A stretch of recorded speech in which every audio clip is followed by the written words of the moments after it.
देखिए green TV YouTube पर भी, बस सब्सक्राइब करें और बेल आइकन दबाएं।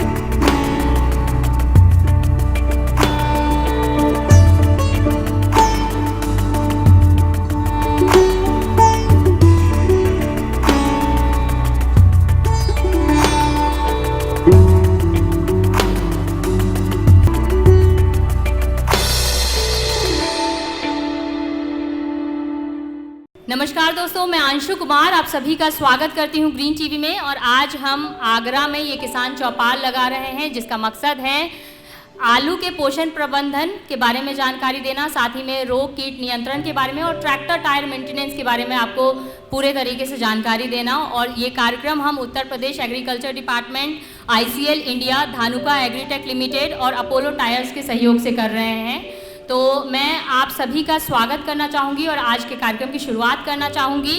तो हमारे साथ अभी हमारे जो मुख्य अतिथि हैं वो हमारे साथ जुड़े हैं। ए मणिकंदन सर, मैं आपका सर स्वागत करना चाहूँगी हमारे कार्यक्रम में। PK मिश्रा सर से, जो कि उप कृषि निदेशक आगरा हैं, और साथ में हमारे साथ अभी जुड़े हैं श्री कौशल कुमार नीरज सर, ये उप निदेशक है उद्यान विभाग आगरा मंडल के। सर, मैं आपका स्वागत करना चाहूँगी हमारे कार्यक्रम में। और साथ में हमारे साथ विनोद कुमार सिंह जी हैं, जो कि जिला कृषि अधिकारी आगरा के हैं। मैं सर आपका भी स्वागत करना चाहूँगी हमारे कार्यक्रम में। राजेंद्र सिंह चौहान जी, प्रभारी कृषि विज्ञान केंद्र भिजपुरी आगरा। हमारे साथ है RK दूरिया सर, जो कि कृषि विशेषज्ञ है धानुका एग्रीटेक लिमिटेड से। सर का स्वागत करें। हमारे साथ है Subodh Kumar Gupta ji, chief manager marketing Dhanuka agritech से। हमारे साथ हैं अभय सिंह जी, अपोलो टायर से agri tyre specialist. Parv Seth ji हैं, Apollo tyre area sales manager Agra के। और हमारे साथ हैं doctor SP Singh sir, senior agronomist ICL India से। और सबसे पहले मैं निवेदन करना चाहूँगी राजेंद्र सिंह चौहान जी को, जो कि प्रभारी है कृषि विकास केंद्र भिजपुरी आगरा से। सर, आप सबसे पहले हमारे यहाँ पे मौजूद जितने भी किसान हैं और ग्रीन टीवी के प्लेटफॉर्म के जरिए जो हमारा ये कार्यक्रम देख रहे हैं, उनको ये बताएं कि मिट्टी की जांच आलू की खेती में कितना ज़्यादा ज़रूरी है और क्या क्या समस्याएं जो हैं वो किसान जो आलू के किसान हैं, खासकर जो आगरा मंडल, आगरा, मैनपुरी, मथुरा और फिरोजाबाद के जो किसान हैं, वो क्या क्या फेस करते हैं, इसके बारे में आप हमारे दर्शकों को बताएं प्लीज़। ये जो कार्यक्रम है आलू में उचित प्रबंधन, पोषण प्रबंधन और रोग कीट आदि का, तो जो मुख्य बिंदु हैं उस पर मैं आप लोगों के साथ में चर्चा करने जा रहा हूँ। देखिए, सबसे पहले बात करते हैं कि मृदा की जांच क्यों जरूरी है। पूरे जनपद आगरा में ऐसा देखा जा रहा है कि जो हमारी मिट्टी है उसकी ऑर्गेनिक कार्बन की मात्रा, उसके साथ साथ उसकी pH वैल्यू बहुत ज़्यादा एल्कलाइन हो गई है, बहुत ज़्यादा बढ़ गई है, जिसकी वजह से हमारे जो आलू है उसमें बहुत सारी ऐसी समस्याएं पैदा हो गई हैं जिससे किसानों को बहुत परेशानी हो रही है। यहाँ तक कि उनके आलू की कोई कीमत उनको नहीं मिल पा रही है। पिछले वर्ष ही आप लोगों ने देखा होगा कि मिट्टी की जानकारी या मिट्टी की जांच अच्छी तरीके से ना होने के कारण या किसानों की अनभिज्ञता के कारण बहुत सारा आलू हमारा जो है कॉमन स्कैब रोग की वजह से नष्ट हो गया, खराब हो गया। ज़्यादातर किसान भाइयों ने देखा कि पूरा का पूरा खेत जो है उसका जो कॉमन स्कैब रोग है, जो आप लोग जिसको चेचक से भी कंफ्यूज करते हैं, वो ब्लैक स्कैब रोग है। जबकि जब आलू के अंदर अगर गड्ढे पड़ जाएं, या इसको आलू का पपड़ी रोग भी बोलते हैं, ये बहुत देखने में 2-3 वर्षों से इस क्षेत्र में आ रहा है। तो सबसे पहले बात करते हैं मिट्टी की जांच। आप लोगों को अपना सैंपल कैसे लेना है, क्यों आवश्यक है सैंपल लेना, और किस तरीके से सैंपल लेकर के कहाँ आपको उसकी जांच करानी है। तो सबसे पहले आप लोगों को अपने खेत में, जहाँ आप ये पाते हैं कि मुझे आलू की खेती करनी है या कोई और अन्य फसल भी आपको बोनी है, एक जिगजैग मेथड, या तो जैसे जेड बनता है इस तरीके से, या रैंडम तरीके से आप अपने खेत में 15 से 20 जगह आपको निशान लगाना है। विशेष रूप से ये बात ध्यान रखनी है कि आपका जो खेत है उसके किनारे अगर कहीं गोबर डला है या कोई पेड़ खड़ा है या ट्यूबवेल है, उसके आसपास से आपको मिट्टी नहीं लेनी है। आपको इन क्षेत्रों को छोड़ करके अपने खेत में 15 से 20 जगह आपको निशान लगा लेना है। निशान लगाने के बाद में आपके पास में जो तैयारी है उसके अंदर एक प्लास्टिक की थैली, एक आपके पास में खुरपी होनी चाहिए, एक आपके पास फावड़ा होना चाहिए और एक बिल्कुल साफ सूखा तसला होना चाहिए। इसके ये सारी चीज़ें लेकर के आप खेत के अंदर जाएंगे। वहाँ आप डंडी गाड़ करके या जहाँ भी आपने निशान लगाया है वहाँ एक वी आकार का आप गड्ढा बनाएंगे। वी आकार का गड्ढा बनाने के बाद में उसमें जब वी आकार का गड्ढा हो जाए तो लगभग ये गड्ढा आपका 7 से 9 इंच का होना चाहिए। इसके बाद में वी जो गड्ढा आपने बनाया है उसके साइड वाले सिरे से आपको खुरपी के माध्यम से लगभग 1 इंची मिट्टी 9 इंच तक आपको उठा लेनी है, यानी कि इतना मोटी लेयर आपको साइड से निकाल लेनी है। ये मिट्टी आपको एक तसले में रख लेनी है।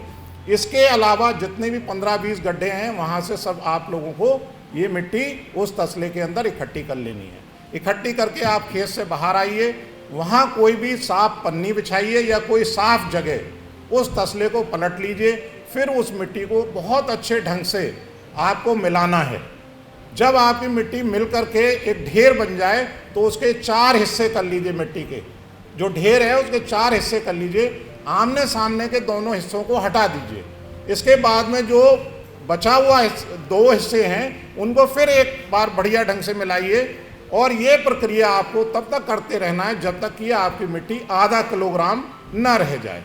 जब आधा किलोग्राम मिट्टी आ जाए तो ये आपके खेत का एक सैंपल हो गया जो आपने वहाँ से इकट्ठा किया है। उस सैंपल को आप साफ पन्नी में अपने खेत की पहचान, अगर खसरा खतौनी आपको याद है वो वाला नंबर डालिए, उसमें अपना नाम डालिए, अपना पता डालिए, अपना फ़ोन नंबर डालिए और वो ला करके आप या तो कृषि विभाग की जो प्रयोगशाला है वहाँ आप उसको दीजिए या कृषि विज्ञान केंद्र पे हमारे यहाँ जो प्रयोगशाला है वहाँ आप उस सैंपल को दे दीजिए, या फिर और कई ऐसी एजेंसीज़ हैं जो इस कार्य को करती हैं, वहाँ अपना सैंपल दे दीजिए। उसके बाद में इस बात का विशेष रूप से ध्यान रखना है कि आपको रिपोर्ट ज़रूर लेनी है। बहुत सारे किसान भाई कहते हैं कि हमने सब सैंपल दिया, रिपोर्ट नहीं मिली, लेकिन जब तक आप थोड़ा सा प्रेशर नहीं बनाएंगे, थोड़ा जाएंगे आएंगे नहीं, तब तक आपकी रिपोर्ट हो सकता है बहुत सारे सैंपल्स होते हैं उनमें रखी रहे या आप लेने नहीं पहुँचे। तो आप रिपोर्ट अपनी हर हाल में लेनी है। तब आपको प्लानिंग करनी है कि मुझे कितना इसमें यूरिया डालना है, कितना DAP डालना है, कितना MOP डालना है, उसके ऊपर सारा लिखा रहता है, सारी फसलें। और उसको हम कहते हैं सॉइल हेल्थ कार्ड। जो माननीय प्रधानमंत्री जी की जो योजना है सॉइल हेल्थ कार्ड, वो आपका मृदा स्वास्थ्य कार्ड तैयार हो जाएगा। उसी के अनुरूप आपको अब अपनी फसल के अंदर या जो अपना खेत है उसमें खाद डालनी है। धन्यवाद सर। और मैं जो है वो नेक्स्ट जो निवेदन करना चाहूँगी, हमारा आज का जो विषय है आलू के पोषण प्रबंधन के बारे में जानकारी देना, रोग कीट और ट्रैक्टर टायर के जो मेंटेनेंस है वो आप कैसे कर सकते हैं इसके बारे में जानकारी देना है। तो हमारे साथ ICL इंडिया के senior agronomist doctor SP Singh sir हैं जो कि आपको जानकारी देने वाले हैं कि आलू में पोषण प्रबंधन आपको कैसे करना है। लेकिन वो अपना प्रेजेंटेशन की शुरुआत करें उससे पहले हम आप लोगों को एक वीडियो के जरिए बताना चाहेंगे कि ICL इंडिया क्या है। मनुष्य ने शुरुआत से यही सीखा है कि जिस तरह रिश्तों में संतुलन जरूरी है, उसी तरह पृथ्वी के खजाने को लगातार लाभ प्राप्त करने के लिए हमें उसकी भरपाई करना भी सीखना होगा। आप जो बोते हैं वही काटते हैं, इस मुहावरे का यही अर्थ है। ICL में हम हर कदम पर इसी विचारधारा को लेकर प्रयत्नशील रहते हैं। बढ़ती आबादी और घटते संसाधन मानवता की शाश्वतता को चुनौती देने वाली एक ऐसी स्थिति है जिसने अग्रणी कंपनियों को प्रभावशाली समाधान ढूंढने के लिए न केवल प्रेरित अपितु बाध्य किया है। यह हमारे नेतृत्व पर एक जिम्मेदारी है और एक अवसर है जिससे हम हर रोज दुनिया भर के लाखों लोगों के जीवन में सार्थक परिवर्तन ला सकते हैं। हम ऐसा करते हैं क्योंकि हमारे पास प्रतिभा है, क्योंकि हम नई खोजों में मार्केट लीडर्स, नवीन अनुसंधान में अग्रणी हैं और क्योंकि हमें परवाह है। हम हैं ICL समूह। ICL 1920 के दशक से इजराइल के दक्षिण में डेड सी से खनिज निकालने के प्रथम प्रयासों के साथ उर्वरकों और रसायनों का उत्पादन कर रहा है। 1948 डेड सी वर्क्स लिमिटेड की स्थापना के साथ ये गतिविधि जारी रही। 1968 ICL एक सरकारी कंपनी के रूप में इजराइल द्वारा स्थापित किया गया। 1992 इजरायली सरकार ने ICL का निजीकरण शुरू किया। भारतीय बाजार में ICL की उपस्थिति शुरू हुई। 2001 से 2012 कंपनी ने ईबर पोटाश स्पेन, सुप्रेस्टा LLC US और अन्यों के अधिग्रहण के माध्यम से व्यापक विस्तार किया।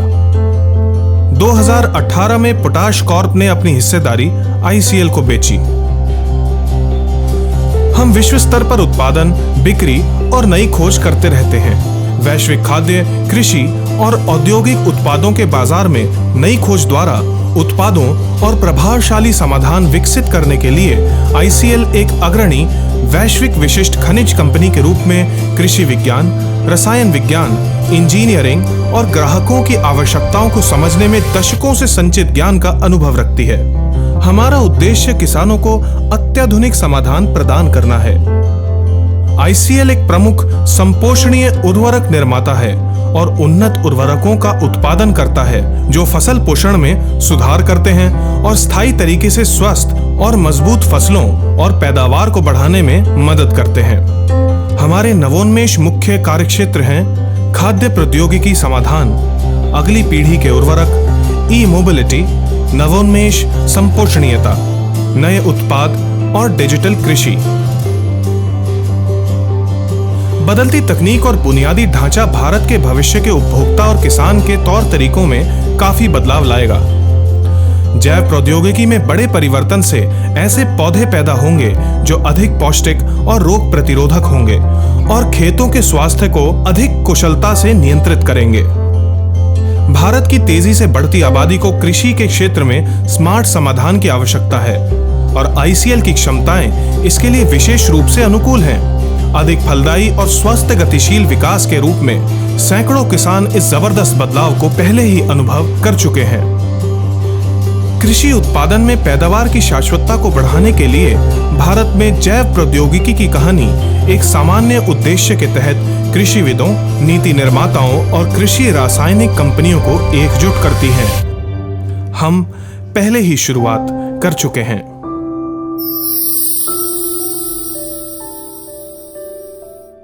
मिट्टी जिसको कि किसी भी टेक्नोलॉजी से बनाया नहीं जा सकता, जो प्रकृति ने हमें दिया है उपहार के रूप में, उसको ही हमें सुदृढ़ करना होगा, उसको ही ताकतवर बनाना होगा और उसको ही सुधारना होगा। अन्यथा आलू जो अभी आप कर रहे हैं, जो आज से 50 साल पहले आलू कर लेते थे आराम से, 25 साल पहले कर लेते थे, अब शायद आपको दिक्कतें आ रही हैं क्योंकि जो फर्टिलाइज़र आप यूज़ करते हैं उनकी प्राइसेस पिछले 2 सालों में तो ज़बरदस्त बदल गई हैं और आने वाले वक्त में भी बदलेंगी। ये भी जान लीजिए, सरकार एक लेवल तक आपको सपोर्ट कर पाएगी, लेकिन आपको खुद को खड़ा होना पड़ेगा, आपको खुद को समझना पड़ेगा क्योंकि अब वक्त आ रहा है हाईली एफिशिएंट फर्टिलाइजर्स को यूज़ करने का। क्योंकि आप सिर्फ खाद मत डालिए, आप न्यूट्रिएंट डालिए जो कि पौधे को मिले, न कि ज़मीन में वेस्ट हो। क्योंकि जब कोई खाद आप डालते हैं, अगर ज़रूरत से ज़्यादा डालेंगे वो भी वेस्टेज है, और रिक्वायरमेंट से कम अगर पौधे को मिलेगा तो वो भी आपके लिए नुकसान का सौदा है। तो ऐसे में आप अपनी आगरा की भूमि में आलू के अंदर क्या नई चीज़ें कर सकते हैं, उसके बारे में मैं आपको आज 10-15 मिनट जो मिला है उसमें बताना चाहूँगा। जो मूलचूल जो चैलेंज आज इंडिया की फार्मिंग में है कि पहला है पानी का अवेलेबिलिटी इरिगेशन के लिए, दूसरा जो है हमारी ज़मीनों का बढ़ता pH, और ये दोनों ही चीज़ें आपकी फार्मिंग को अफेक्ट कर रही हैं। ख़ास तौर से अगर आलू की बात करें तो जैसा सर ने बताया कि आलू के लिए मिट्टी का जो pH वो 6 से 6.5 अगर आपके खेतों का है तो ये बहुत ही महत्वपूर्ण होगा कि उन खेतों में आप आलू बेहतर उपज ले सकते हैं। लेकिन अगर आपका pH जैसा आपने बताया कि आगरा के पूरे मंडल का pH जो है इस समय पे, तो ऑर्गेनिक कार्बन पूरे यूपी का लगभग स्टेट्स का लो है, अर्थात आपकी ज़मीन की जो ताकत है या जो उसमें जो जिसको बोलते हैं उसमें जीवन है वो घटता जा रहा है। और जैसे जैसे ये घटता जाएगा, अगर अभी आपने नहीं संभाला तो आने वाली जो आपकी जनरेशन है उनको बहुत दिक्कतों का सामना होगा उसी खेत से, चाहे वो आलू लगाएं या कोई फसल लगाएं। और दूसरा महत्वपूर्ण है मिट्टी का पीएच। वो भी अगर आप इस मैप में देखें तो ख़ास तौर से आगरा मंडल का अगर बात करें तो सारा का सारा एल्कलाइन स्टेटस दिखाता है। ये गवर्नमेंट ऑफ इंडिया का जो प्रोग्राम चल रहा है उसमें जितना भी उन्होंने सैंपल्स 2015 से 17 में किया है उसका उन्होंने अपनी साइट पे डाला है। पीएच को आपको ध्यान देना पड़ेगा कि उसको कैसे सुधारें। तो आपके आगरा मंडल का नाइट्रोजन आपका सभी इन 4 डिस्ट्रिक्ट्स का कम है, क्योंकि ऑर्गेनिक कार्बन आपका कम है तो नाइट्रोजन तो कम होना ही होना है ज़मीन के अंदर।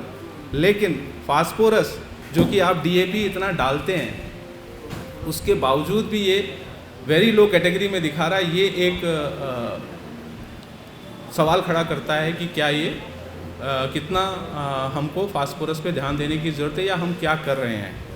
पोटेशियम आपका मध्यम कैटेगरी में है, अर्थात आपको ज़्यादा नहीं लेकिन एक बैलेंस डोज हमेशा अपने खेतों में पोटेशियम की निरंतर देनी है। और जो सल्फ़र जिसकी बात कर रहे थे सर कि आपका वो स्कैब चेचक जिसको बोलते हैं, आगरा में मैं पिछले 10 सालों से मैंने पोटैटो पे काम किया है, बहुत सारी दवाइयाँ भी चली, लेकिन उसका इलाज पूरा 100% कहीं पे भी नहीं है। और उसको जब मैंने डीपली स्टडी किया तो मैंने पाया कि जो आपका पीएच बढ़ रहा है मिट्टी का वह एक कारण है। बाकी जो आप दवाइयाँ यूज़ करते हैं उसका अपना असर रहेगा, पर नेचुरली जो असर ज़मीन से मिलेगा उसमें मॉइस्चर निरंतर रहना चाहिए और सल्फ़र अवेलेबल रहना चाहिए। अब अगर इसमें बात करें आलू के अंदर ICL किस तरीके से आपको एक नया रास्ता दिखा सकता है, तो इसमें एक विश्व में आज से 7 साल पहले 2015 में एक फर्टिलाइज़र आया था पॉलीसल्फेट। और ये पॉलीसल्फेट कोई किसी ने बनाया नहीं या किसी साइंटिस्ट ने कोई केमिकल इंजीनियरिंग के द्वारा इसको ईजाद नहीं किया। ये प्रकृति द्वारा ये मिनरल हमको दिया गया और ये हज़ारों साल का वो डिपॉजिट है जिसको एक बार आज से 150 साल पहले किसी साइंटिस्ट ने रिपोर्ट किया था। और ये फर्टिलाइज़र बहुत सारी खूबियाँ लिए हुए है, उसके बारे में मैं कुछ उसमें बताना चाहूँगा आपको। इसकी जो खूबियाँ हैं, पहली खूबी यही है कि इसमें वो 4 इम्पॉर्टेंट न्यूट्रिएंट है जो आज हमारी फार्मिंग में क्वालिटी और यील्ड के लिए बहुत महत्वपूर्ण है। आलू के लिए बहुत महत्वपूर्ण हो जाता है इसका पोटेशियम, इसका सल्फ़र, इसका मैग्नीशियम और कैल्शियम। अगर आलू को सोचें तो आलू एकमात्र ऐसी फसल है जो 100-125 दिन में आपको प्रति एकड़ 100 कुंटल से लेकर के और 125 कुंटल तक का यील्ड आपको दे रही है। आप सोचिए कि ऐसी कौन सी और फसल होगी जिसमें हम इतना उपज ले पाएंगे, तो मुझे नहीं लगता कोई ले पाएगा। और इसलिए क्योंकि प्राकृतिक रूप से इतना न्यूट्रिएंट प्लांट को नहीं मिल पाएगा कि इतनी उपज आप ले सकें, इसलिए इसमें फर्टिलाइज़र मैनेजमेंट बहुत ज़रूरी हो जाता है। अगर आपने अच्छा सीड लिया है, उस बीज के बाद में जो दूसरा इम्पॉर्टेंट फैक्टर हो जाता है वह हो जाता है उसका फर्टिलाइज़र मैनेजमेंट, और फिर उसका बीमारी का रोकथाम और साथ साथ में प्रॉपर इरिगेशंस मैनेजमेंट। तो पॉलीसल्फेट जिसमें कि ये 4 महत्वपूर्ण न्यूट्रिएंट हैं, आई थिंक आलू के लिए इससे बढ़िया कोई दूसरा फर्टिलाइज़र नहीं होगा कि एक ही फर्टिलाइज़र से आप प्राकृतिक रूप से ये 4 न्यूट्रिएंट अपनी क्रॉप को दे सकते हैं। लेकिन इसकी इतनी खूबी नहीं है। इसकी दूसरी खूबी ये है कि जैसे मैंने बताया था कि ये कोई फैक्ट्री में बनाया हुआ फर्टिलाइज़र नहीं है। अगर आप देख सकें तो ये वो माइन प्रोडक्ट है जिसमें ये चारों न्यूट्रिएंट नेचुरली एक दूसरे से बंधे हुए हैं, और जब हम इसको ज़मीन में देते हैं तो इसका जो रिलीज़ है वह अन्य फर्टिलाइज़र्स की अपेक्षा स्लो होता है। तो जब आप बुआई के समय इसको देंगे तो बुआई के समय से हार्वेस्टिंग तक ये चारों न्यूट्रिएंट हमेशा क्रॉप को मिलते रहेंगे, और यही आज आपकी ज़रूरत है। क्योंकि जो भी आप फर्टिलाइज़र देते हैं वह या तो शुरुआत में कुछ दिन मिलता है, बाकी या तो लॉस हो जाता है या ज़मीन में फिक्स हो जाता है। तो ऐसे में फर्टिलाइज़र तो आप पूरा देते हैं लेकिन पौधे को पूरा ये मिल नहीं पाता है। सो ये एक महत्वपूर्ण फर्टिलाइज़र होगा आपके लिए। और साथ साथ में चूँकि इसके प्रोडक्शन में कोई केमिकल नहीं है, नॉर्मल पीएच का फर्टिलाइज़र है, तो ये आपकी मृदा के लिए, आपकी ज़मीनों के स्वास्थ्य के लिए और फसल की अच्छी उपज के लिए ये एक बेहतरीन फर्टिलाइज़र है। आने वाले आलू के सीज़न में मेरा यही आपको सजेशन रहेगा कि एक बार इसको बुआई के समय जब आप खेत तैयार करते हैं या गोबर खाद डालें, क्योंकि स्लो रिलीज है, तो आप इसको खेत में बिखेर दीजिए प्लांटिंग से पहले, या आप कोई ज़मीन की तैयारी कर रहे हैं, खेत जोत रहे हैं, उस समय पे भी आप इसको 100 किलो प्रति एकड़ डाल दीजिए। आपको कोई मैग्नीशियम डालने का ज़रूरत नहीं है, कोई सल्फर डालने का ज़रूरत नहीं, कोई कैल्शियम डालने का ज़रूरत नहीं है। और पोटेशियम चूँकि आलू में ज़्यादा चाहिए, तो जितना इसमें है उतना कम करके बाकी आप MOP से इसकी पूर्ति कर सकते हैं। और इसका सिर्फ यही फ़ायदा नहीं है, जो नाइट्रोजन आप डालते हैं यूरिया या NPK खाद के माध्यम से, इसका सल्फ़र उसकी यूज एफिशिएंसी को बढ़ाएगा और उसका प्रभाव आपको नाइट्रोजन की अच्छी उपयोगिता मिलेगा। साथ साथ में फास्फोरस जो DAP डालते हैं, जो भी डालते हैं, उसके उपयोग में भी ये आपको मदद करेगा। तो ये खाद इसीलिए हम इसको कहते हैं, इसके रिजल्ट्स बहुत अच्छे हैं। ख़ास तौर से अगर आप देखें तो हमने जितने भी इंडिया में ट्रायल्स किए, ये UK का रिजल्ट है, जिसमें 11% के आसपास उन्होंने यील्ड रिपोर्ट किया बेहतर। लेकिन अगर सबसे इम्पोर्टेंट देखें आलू में, तो सबसे पहले है जड़ें कैसी अच्छी बन रही है। आप देख सकते हैं कि जहाँ पॉलीसल्फेट के रेस्पॉन्सेज आज तक हमने रिकॉर्ड किए हैं विश्व भर में, उसमें उन्होंने सबसे पहले इसका प्रभाव बताया जड़ों का अच्छा विकास। और आप जानते हैं जड़ें विकसित होती हैं, उसमें फास्फोरस का डायरेक्ट रोल होता है, और वहीं पे इसमें इसका पॉलीसल्फेट का इनडायरेक्ट रोल है बेटर रूट ग्रोथ में। और हमने अलग अलग डोज पे जब इसको किया तो उसमें भी हमने यही पाया कि 300 किलो प्रति हेक्टेयर तक हम इसको लेके गए और जड़ों का डेवलपमेंट अच्छा मिला, स्टेम ग्रोथ अच्छी मिली, और आलू का जो सेटिंग था वो भी हमको अच्छा मिला। सो यही इसके बारे में था। अब एक महत्वपूर्ण चीज़ जो DAP के बारे में आप लोग खाद यूज़ करते आ रहे हैं, DAP में क्या होता है ये आपको जानना बहुत ज़रूरी है। शायद आप जानते होंगे, पर 2-3 बारीकियाँ मैं आपको बताना चाहता हूँ। वहाँ देखिएगा, इस पे लिखा होता है बैग पे 18% नाइट्रोजन, अर्थात एक बैग के अंदर 9 किलो नाइट्रोजन होता है। इसके अलावा इस पे लिखा होता है P ब्रैकेट में T 46%। इसका मतलब होता है टोटल फास्फोरस जो है 46% है, अर्थात आपके बैग के अंदर 23 किलो फास्फोरस है। लेकिन इस पे भी कंडीशन है कि फास्फोरस आप जानते हैं जहां आप DAP डालते हैं उससे ज़्यादा मूव नहीं करता। तो ऐसे में अगर आपका DAP का दाना जड़ों के पास नहीं है तो शायद वह फास्फोरस आपके आलू को न मिल पाए और वो आपका व्यर्थ चला जाए। और दूसरा जो मैंने pH फैक्टर बताया था, अगर pH आपकी ज़मीन का 8 है तो समझ लीजिए जो फास्फोरस आपने दिया है वह 10% से ज़्यादा आपके पौधे को नहीं मिलेगा, बाकी सारा का सारा कैल्शियम से फिक्स हो जाएगा। और फिर आपने दिया 5 बैग, कई लोग ताकत लगा के 6 बैग भी डाल देते हैं। आई थिंक वो वेस्टेज ऑफ मनी है और वेस्टेज ऑफ फर्टिलाइज़र है। शायद वो 5 बैग 3 बागों, अगर 3 किसानों के काम आ जाए तो शायद और ज़्यादा बेहतर होगा और आप उस पैसे को कहीं और यूज़ कर सकते हैं। अब सवाल आता है कि भाई DAP के अलावा और क्या कर सकते हैं। तो जो सर ने बताया था शुरुआत में कि आपका pH बढ़ रहा है, ऐसे में मेरा सजेशन है आपको बाज़ार में ऐसे फास्फोरस फर्टिलाइज़र खोजने चाहिए जिनका pH कम है। तो वो टेम्पोरली आपके सॉइल के pH को कम करेंगे और ज़मीन में जो फास्फोरस है और उसका फास्फोरस है वो 100% आपको मिल जाएगा।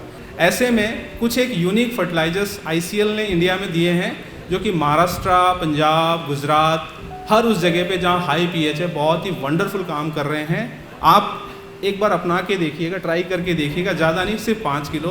पिकसिड नाम से एक फर्टिलाइज़र है, एक मैकफोस नाम से है और एक 545 के नाम से है।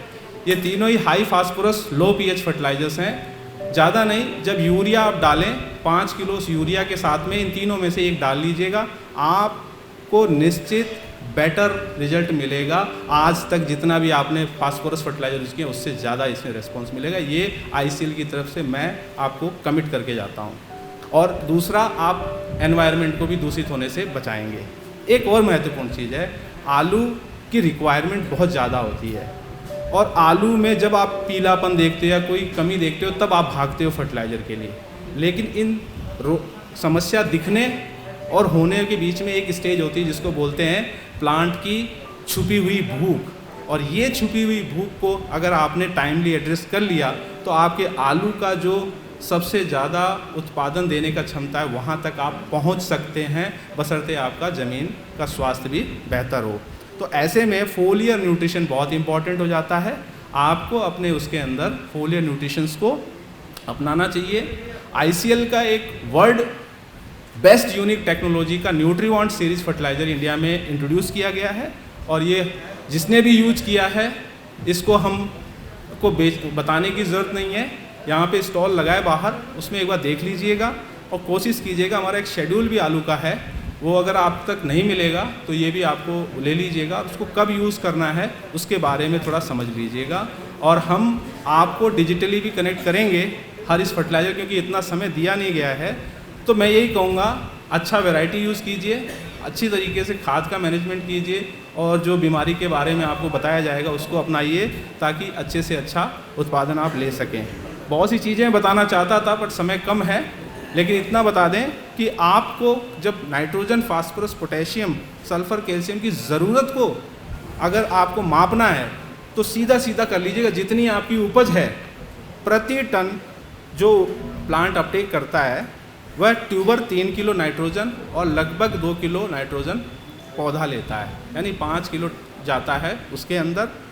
उसी तरीके से आपका P2O5 यानी फास्फोरस 2 किलो के हिसाब से कर लीजिएगा कैलकुलेशन। पोटास आप 11 किलो से कीजिएगा, उसमें से 50% सॉइल कंट्रीब्यूशन कर लीजिएगा, 50% आपको डालना होगा क्योंकि आपका मध्यम कैटेगरी में है। मैग्नीशियम आधा किलो प्रति टन और कैल्शियम लगभग 1 टन प्रति किलो और सल्फ़र भी 1 किलो प्रति टन का कैलकुलेशन करके अपने न्यूट्रिशन प्लान को इस बार कीजिएगा। ये इस प्रकार का शेड्यूल आपको मिलेगा, उसको आप देख लीजिएगा। एक छोटा सा सक्सेस स्टोरी है, मैं उसको चला के अपना आज का संबोधन को बंद करता हूँ।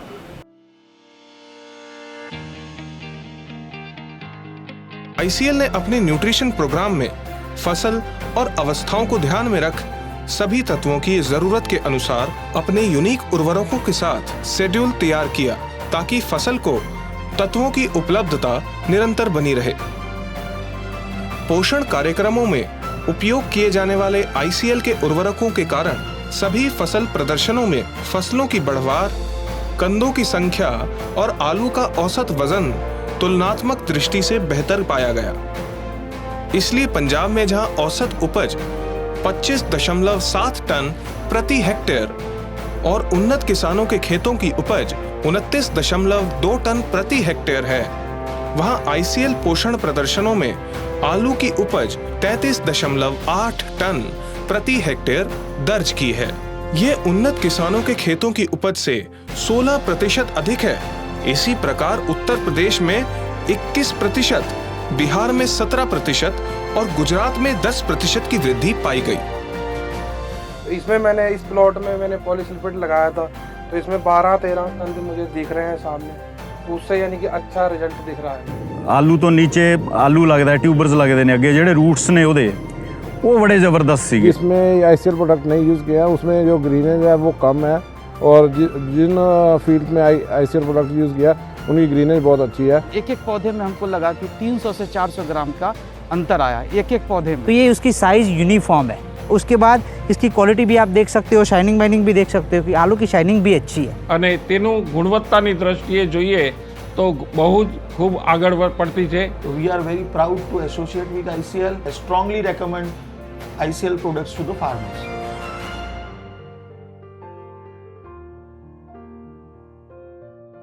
मैं चाहूँगी कि CDO सर, मुख्य विकास अधिकारी आगरा के जो हैं A मणिकंदन सर आप आएँ और आगरा में क्या डेवलपमेंट हो रहा है किसानों के लिए, इसके बारे में आप हमारे दर्शकों को बताएं प्लीज़। नमस्कार। पहले इसी कार्यक्रम के लिए ग्रीन टीवी, हमारा DD साहब, DD एग्रीकल्चर, हार्टिकल्चर, DAO साहब, पूरा कृषि विभाग और सभी किसान भाई सभी को बहुत बधाई और धन्यवाद आज का कार्यक्रम के लिए। 2-3 चीज़ आलू के बारे में मैं डिस्कस करना चाह रहा था। पहली चीज़ किसान के लेकर मतलब सरकार को किसान तो फर्स्ट प्रायोरिटी है। हम लोग जो भी कृषि के लेकर के समस्या आते हैं हम उसी को तुरंत पहले प्रायोरिटी में करते हैं। सेकंड है उसमें 2-3 चीज़ मैं शेयर भी करना चाह रहा हूँ। लास्ट ईयर में डीएपी का बहुत बड़ा इशू आया था, पूरा देश में प्रॉब्लम था, यूपी में भी इशू था, बट आगरा में हम लोग इतना we have taken an extra steps. Last year में ऐसे था क्योंकि दी बड़ा समस्या इन आगरा में है, हमारा बुआई तो पहले शुरू हो जाता है 2 महीने पहले अदर मंडल से कंपेयर करने से। हाँ, आगरा में सितंबर अक्टूबर से बुआई शुरू हो जाता है, but general supply of DAP होता है नवंबर में और दिसंबर में। लास्ट ईयर हम लोग इतना प्रयास कर एंड ये भी हम बता सकता है जो अन्य जिला में अन्य राज्य में हुआ है उतना इशू आगरा में नहीं हुआ है। पर्याप्त डीएपी का उपलब्धता हम लोग लास्ट ईयर किया है एंड वही चीज़ अभी मतलब सेम सिचुएशन के लिए अभी दिस ईयर तो डीएपी का समस्या नहीं है, फिर भी हम लोग अभी से तैयार है। पर्याप्त मात्रा में मंडल में हमारा जो भी किसान है उनको समय पर डीएपी जो भी उनका फर्टिलाइज़र का अवेलेबिलिटी है उसमें कोई कमी ना हो, वो फर्स्ट चीज़ है। सेकंड 2-3 अदर चीज़ छोटी छोटी चीज़ मैं आपको शेयर करना चाह रहा हूँ। ये एक पानी का जो हम लोग इसमें वेरी इंपॉर्टेंट चीज़ आप लोग हर एक किसान ध्यान में रखने वाला चीज़ है। हम लोग तो फ्लड इरिगेशन करते हैं, मतलब पानी ऐसे ही खुला छोड़ देते हैं आलू में स्पेशली।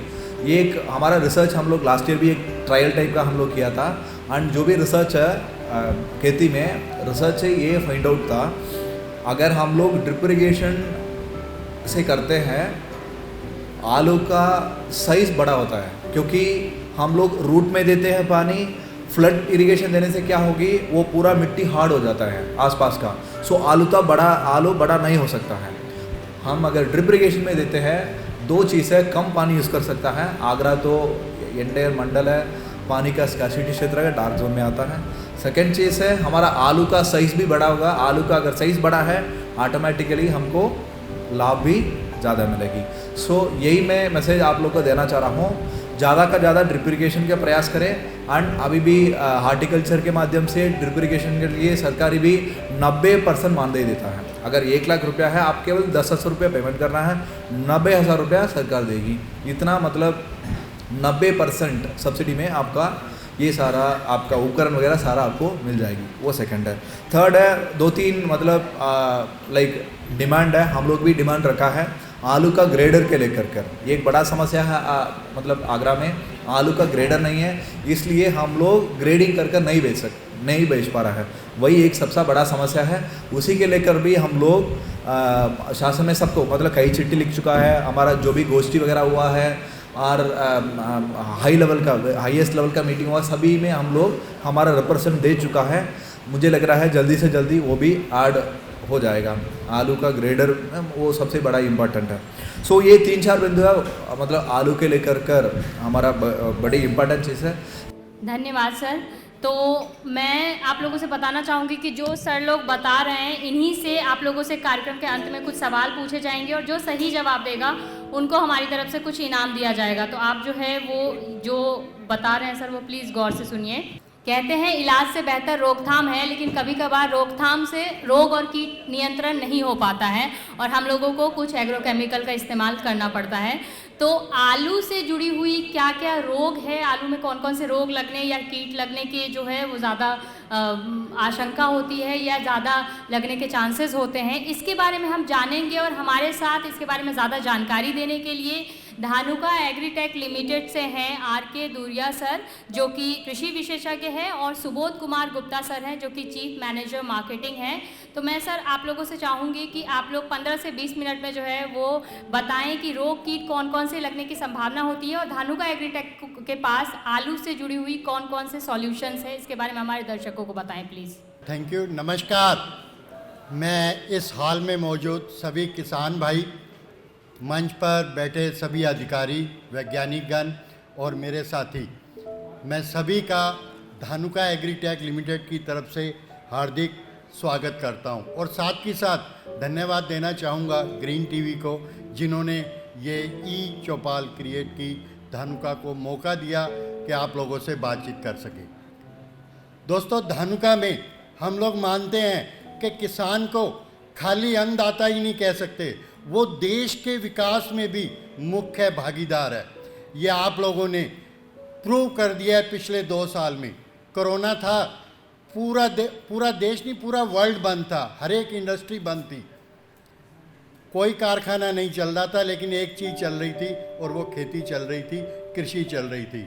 उस कोरोना के मुश्किल समय में भी किसान खेत में खड़ा था, तभी देश की तरक्की या ग्रोथ रुकी नहीं। आज हम उस त्रासदी से भी, उस महामारी से भी बाहर आ गए हैं। तो दोस्तों, आपके यानी मैं कहूँगा देश के किसानों के इसी जज्बे को, इसी हिम्मत को धानुका एग्रीटेक लिमिटेड देश के नागरिकों की तरफ से, मैं कहूँगा इंडिया की तरफ से सबको प्रणाम करता है। और एक मैं वीडियो शेयर करूँगा जो देश के किसानों को समर्पित है। पूछिए किसी भी किसान से, छोटा हो या बड़ा, कितना बेशकीमती होता है उसके लिए जमीन का एक टुकड़ा। जमीन के उस टुकड़े में हर किसान सपने बोता है। कड़कती धूप हो या आंधी तूफान, फसलों में खुद उगता है, फसलों के साथ सोता है। जानता है मौसम के मिजाज पर उसका बस नहीं है। मेहनत, लगन, उम्मीद, जुनून, बस यही उसकी जिंदगी है। सींचता है खेत को अपने पसीने से, धानुका पर विश्वास से, हौसलों से अपने सीने के। महज अन्नदाता कहने से काम नहीं बनता है। ऐ किसान, तुझे पूरे देश का प्रणाम तो बनता है। धानुका, इंडिया का प्रणाम हर किसान के नाम। दोस्तों, धानुका पिछले 4 दशकों से आप सभी किसानों के साथ मिलके बीच में रह कर के काम कर रही है। हर साल हम लोग ये कोशिश करते हैं कुछ ऐसी तकनीक, ऐसे प्रोडक्ट लेकर के आए जाएं जिससे भारत के किसानों की आय में भी वृद्धि हो सके। वो हर तकनीक, वो हर उत्पाद धानुका की तरफ से एक प्रणाम है देश के किसानों के लिए। उनमें से 2 तकनीक की बात हम लोग आज करेंगे और एक प्रोडक्ट जो आप स्क्रीन पे देख रहे हो, माइकोर। मैं उसी प्रोडक्ट की बात कर रहा हूँ जो ज़मीन में बायो देता है, या मैं कहूँगा खुद एक बायो फर्टिलाइज़र है या देसी खाद है। अगर हम कोई मकान की बात करें, जैसे इसी हॉल में ही बैठे हैं, इस मकान की मजबूती निर्भर करती है कि उसकी नींव अच्छी हो। इसी तरह फसल चाहे कोई सी भी हो, उसकी जब जड़ों में जान होगी, क्योंकि जड़ ही मजबूती देते हैं, तो फसल भी स्वस्थ होगी। माइकोर कैसे जड़ों में जान देता है, किस तरह से जैविक मतलब बायो या ऑर्गेनिक ज़मीन में देता है, ज़मीन की उपजाऊ क्षमता को बढ़ाता है। दोस्तों, हमारी ज़मीन, धरती हम कहते हैं ना हमारी माँ है, ये इसको भी हम कह सकते हैं कि एक जिंदा चीज़ है। इसमें गैस भी है, इसमें पत्थर भी हैं, स्टोन भी है, इसमें मिनरल भी हैं। ये कई लेयर्स होती हैं, लेकिन ऊपर की 2 मीटर की लेयर हम मानते हैं कि उपजाऊ भूमि है, और इसी को ही हम डिस्टर्ब कर सकते हैं, चाहे मौसम से हो, चाहे इंसान द्वारा हो, क्योंकि यही 2 मीटर की जो लेयर है, इसी में ही सूक्ष्म जीव या मैं कहूँगा कार्बनिक मैटर है, जिससे उपजाऊ क्षमता बढ़ती है। और ये सूक्ष्म जीव कितने होते हैं, हम एक मुट्ठी भी मिट्टी ले लेना, उसमें भी करोड़ों की जनसंख्या में होते हैं। माइकोर में है माइकोराजा। माइकोराजा होता क्या है? माइकोराजा दोस्तों जड़ और फफूंद, फफूंद कौन सी? जो लाभकारी फफूंद है, उनके संयोजन को, उनके मिलन को हम लोग कहते हैं माइकोराजा है। ये करता क्या है? जड़ के साथ मिलके एक पूरी कॉलोनी सफ़ेद सफ़ेद जड़ों की विकसित कर लेता है। इसका फ़ायदा क्या है, इसकी मैं आगे बात करूँगा। माइकोर में माइकोराजा है, लेकिन AMF टेक्निक से बना हुआ है। 2 तरह की तकनीक से माइकोराजा बनता है, वैन टेक्निक और AMF technique. AMF technique latest technology है। हम इंटरनेट की बात करें, पहले 2G था, फिर 3G, फिर 4G, आज हम 5G की बात कर रहे हैं। AMF टेक्निक 5G टेक्निक है, ऐसा मान लीजिए, यानी लेटेस्ट तकनीक है। ये जड़ों के साथ जैसे ही माइकोर खेत में अप्लाई करते हैं ये जड़ों के साथ संबंध बनाता है। क्या होता है, ये लाभकारी जो फफूंद है ये जिंदा रहने के लिए इसको कार्बन की ज़रूरत पड़ती है, ये जड़ों से लेती है और बदले में जो जड़ों का जाल बनता है ज़मीन के अंदर उसके माध्यम से आलू की फसल को न्यूट्रिएंट वगैरह पहुंचाती है जो कि खेत में उपलब्ध है, नमी को ज़्यादा पहुंचाती है। हम लोग फर्टिलाइज़र का खर्चा, अगर मैं आलू की बात करूं तो बहुत ही कंपटीशन से है। मैं कहूँगा जो डॉक्टर साहब बात कर रहे थे शुरू में ही कि बैलेंस फर्टिलाइज़र की प्रयोग हम लोग नहीं करते हैं, इम्बैलेंस है जो कि हमारी ज़मीन को टाइट कर रहा है और देसी खाद का प्रयोग बंद हो गया है। और ज़्यादातर फर्टिलाइज़र, पहली बात तो है कि हमें बैलेंस करना है और दूसरा हम देते हैं छिट्टा लगा करके। और जब हम ब्रॉडकास्ट कर देते हैं, अब मैं कहता हूँ कि आलू लगा यहाँ पे, उसकी जड़ है यहाँ तक और आपने छिट्टा लगा दिया फर्टिलाइज़र का, तो मैं नहीं समझता हूँ वो आलू ले पाएगा। लेकिन जब आप माइक्रोर लगाते हैं और ये जड़ों का विकास 8 से 10 गुना कर देता है, वो खर्चा जो कि 25-30% है आलू की फसल में, वो पूरा का पूरा काम में आता है। माइक्रोर, मैं यही कहूँगा कि इसके अंदर 90% एंडोमाइकोराजा है। एंडोमाइकोराजा और एक्टो, इसकी डिटेल में बाद में बात करूँगा, लेकिन इतना ही कहूँगा कि माइक्रोर as per fertiliser control order Bharat सरकार की एक संस्था है, उसके हिसाब से बनाया जाता है। इसमें कुछ भी और नहीं है, 100% बायो है। मैं कहूँगा कि देसी खाद है। इसके अंदर जीवाणुओं का लोड अच्छी तरह से किया जाता है और IMO सर्टिफाइड है। IMO सर्टिफाइड मतलब एक संस्था है जो सर्टिफाइड करती है कौन सा प्रोडक्ट बायो है, और माइक्रोर को IMO सर्टिफिकेशन मिला हुआ है। आप माइक्रोर खेत में डालते हैं तो क्या होता है, जड़ों का विकास अच्छा होगा, यानी नींव मजबूत होगी। आलू एक साल लगेगा, एक साइज का लगेगा। खेत में आपने जो फर्टिलाइज़र DAP, यूरिया, जिंक, जाइम डाला है वो जड़ों द्वारा आलू की फसल को मिल पाएगा। नमी पौधे को सही मात्रा में मिल पाएगी, पौधे की बढ़वार अच्छी होगी, आलू अधिक लगेगा, यानी उत्पादन अधिक आएगा। और माइक्रोर चूँकि बायो है तो ज़मीन में कार्बनिक मैटर छोड़ता है, ज़मीन भुरभुरी करेगा, सूक्ष्म जीवों की गतिविधि बढ़ाएगा और उत्पादन को अधिक बढ़ाएगा और साथ ही साथ ज़मीन की उपजाऊ क्षमता भी बढ़ती है। नॉर्मली ये कहा जाता है कि बायो को केमिकल फर्टिलाइज़र के साथ मिला के प्रयोग नहीं करना चाहिए, लेकिन चूँकि हम लोग इसमें जब माइक्रोब्स लोडिंग करते हैं तो उसके ऊपर एक जेल चढ़ाते हैं, एक मोम की परत, जिससे वो सूक्ष्म जीव सुरक्षित रहते हैं। इसीलिए हम लोग बाकायदा धानुका के माइक्रोर को रिकमेंड करते हैं कि आप केमिकल फर्टिलाइज़र के साथ मिला के भी दें, क्योंकि ये जेल से कोटेड है, उससे नुकसान नहीं होता है। ये कुछ रिजल्ट्स हैं, आप देख सकते हैं, विजिबल हैं। पहली बात, प्लांट की ग्रोथ अच्छी होगी। दूसरा, आलू का साइज एक जैसा बनेगा, छोटे बड़े नहीं, एक जैसा, और ठोस वजन भी उसका अधिक आएगा। ये कुछ और अधिक रिजल्ट्स हैं जो आपके यहीं आगरा साइड के ही हैं। आप जड़ों का विकास देख रहे हो, जैसे बाबा जी की दाढ़ी बढ़ जाती है। आप ये समझ लो, जड़ें जितने हाथ ज़्यादा रहेंगे खाने वाले, पौधा उतनी अच्छी तरीके से भोजन ले पाएगा और उत्पादन अधिक आएगा।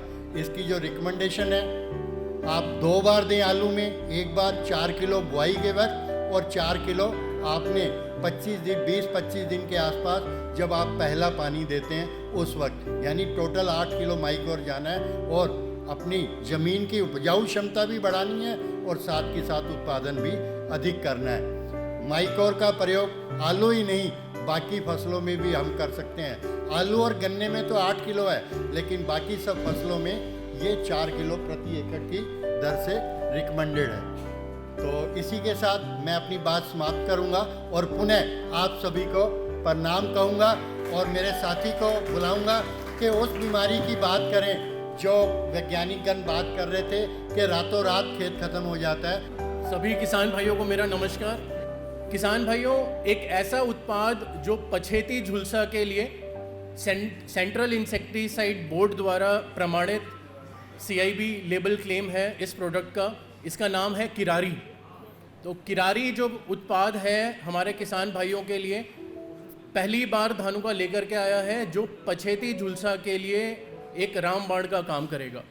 किसान भाइयों, इसके अंदर जो तकनीक है वो है एमिसल्ब्रोम, और ये एक जापानी तकनीक से निर्मित जो है उत्पाद है। हम बोलते हैं कि जापानी तकनीक जो है वो काफ़ी ज़्यादा उस पर विश्वास, कृषि से संबंधित जो भी तकनीक होती है उस पर हम करते हैं। तो पछेती झुलसा के लिए जो किरारी है उसका एक छोटा सा कुछ सेकंड्स का वीडियो है। नवीनतम जापानी तकनीक से निर्मित धानुका एग्रीटेक लिमिटेड का किरारी आपके आलू की फसल का संरक्षक अब संभव है। पछेती झुलसा से शीघ्र, तीव्र और दीर्घकालीन नियंत्रण। आलू का अंगरक्षक किरारी, देश के किसानों का विश्वास। धानुका। तो ये आलू के लिए पछेती झुलसा का अंगरक्षक है। तो आलू के बारे में जानकारी कि कहाँ पे क्या क्या कितना आलू जो है लगता है उसके बारे में मैं बात नहीं करूँगा। मैं सीधे आप लोगों को इस उत्पाद का जो रिज़ल्ट है और किस तरीके से ये काम करता है पछेती झुलसा पे उसके बारे में मैं बताऊँगा। जो फंगस है जिसे हम बोलते हैं फाइटोफ्थोरा इन्फेस्टेंस, जिसकी वजह से जो हमारे आलू की फसल में हमें पछेती झुलसा देखने को मिलता है, तो उसकी जितनी भी अवस्था होती है, शुरुआती अवस्था से लेकर के उसकी पूरी साइकिल तक, ये दवा ऐसी है जो उसका जू स्पोर बनने से लेकर के सिस से लेकर के उसके पूरी साइकिल, पूरी अवधि तक को हर अवधि पर नियंत्रण जो है उसका करती है, कंट्रोल करती है। इसका मतलब है कि ये क्यूरेटिव एक्शन है, बीमारी आने के बाद भी हमें इसका रिजल्ट देखने को मिलता है और प्रिवेंटिव भी है। किसान भाइयों, जैसा मैंने बताया कि ये प्रिवेंटिव और क्यूरेटिव दोनों हैं किरारी। साथ ही साथ ये जल्दी जो है पत्तों में प्रवेश कर जाता है, लीफ की जो वैक्सी लेयर होती है, और तुरंत नियंत्रण हमारे को देखने को मिलता है। जहाँ पे वो ब्राउन रंग का, भूरे रंग का, काले रंग का धब्बा हमें शुरुआत में नज़र आता है, वो तुरंत रुक जाएगा और जब हम उसको दबाएंगे तो हमें पपड़ी जैसा जो है, चिप्स जैसा जो है हमें वो नज़र आएगा। इसका मतलब है कि हमें कंट्रोल मिल गया है। साथ ही साथ नई पत्तियाँ जो आएंगी वो फ्रेश आएंगी, उस पर कोई भी हमें स्पॉट नज़र नहीं आएगा। तो फाइटोटोनिक इफेक्ट इसमें बहुत शानदार है। हमारी फसल जो है काफ़ी हरी भरी जो है हमें नज़र आती है। मैं आप लोगों को इसका डोज बताता हूँ। 200 ml प्रति एकड़ का इसका डोज है और हम सुझाव देते हैं कि हमारे किसान को 10 टंकी 1 एकड़ में लगाना है, 150 लीटर, और 200 ml का डोज के साथ इसका छिड़काव करना है। और जैसे ही आपको खेत में दिखे कि अब पछेती झुलसा का शुरुआती लक्षण हमें देखने को मिल रहा है या मौसम उसके अनुकूल हो चुका है, तो तुरंत किरारी का स्प्रे करके आप अपनी फसल को सुरक्षित जो है वो कर सकते हैं। किसान भाइयों, आप देख सकते हैं स्क्रीन पर जो आप पत्तियां देख रहे हैं, आप देख रहे हैं किस तरीके से कंपैरेटिव जो है रिजल्ट मैं आपको अभी शो करता हूँ।